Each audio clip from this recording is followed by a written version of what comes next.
Matthieu 7. Jugement, prière et mise en pratique des enseignements. Ne jugez point, afin que vous ne soyez point jugés. Car on vous jugera du jugement dont vous jugez, et l'on vous mesurera avec la mesure dont vous vous servez.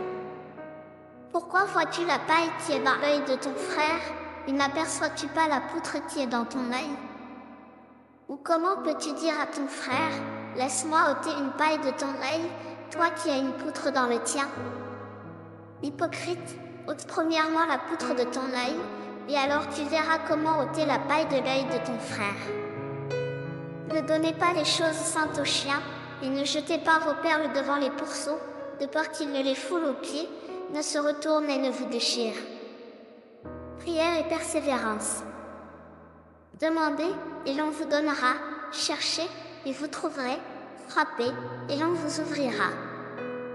Car quiconque demande reçoit, celui qui cherche trouve, et l'on ouvre à celui qui frappe. Lequel de vous donnera une pierre à son fils, s'il lui demande du pain? S'il demande un poisson, lui donnera-t-il un serpent? Si donc, méchants comme vous l'êtes, vous savez donner de bonnes choses à vos enfants, à combien plus forte raison votre Père qui est dans les cieux donnera-t-il de bonnes choses à ceux qui les lui demandent? Tout ce que vous voulez que les hommes fassent pour vous, faites-le de même pour eux, car c'est la loi et les prophètes. La porte étroite. Entrez par la porte étroite. Car large est la porte, spacieux est le chemin qui mène à la perdition, et il y en a beaucoup qui entrent par là. Mais étroite est la porte, resserré le chemin qui mène à la vie, et il y en a peu qui les trouvent. Mise en garde contre les faux prophètes. Gardez-vous des faux prophètes. Ils viennent à vous en vêtements de brebis, mais au-dedans ce sont des lots ravisseurs. Vous les reconnaîtrez à leurs fruits. Cueillez-on des raisins sur des épines, ou des figues sur des chardons? Tout bon arbre porte de bons fruits, mais le mauvais arbre porte de mauvais fruits. Un bon arbre ne peut porter de mauvais fruits, ni un mauvais arbre porter de bons fruits. Tout arbre qui ne porte pas de bons fruits est coupé et jeté au feu. C'est donc à leurs fruits que vous les reconnaîtrez. Les vrais et les faux disciples. Ceux qui me disent « Seigneur, Seigneur », n'entreront pas tous dans le royaume des cieux, mais celui-là seul qui fait la volonté de mon Père qui est dans les cieux. Plusieurs me diront en ce jour-là, « Seigneur, Seigneur ». N'avons-nous pas prophétisé par ton nom?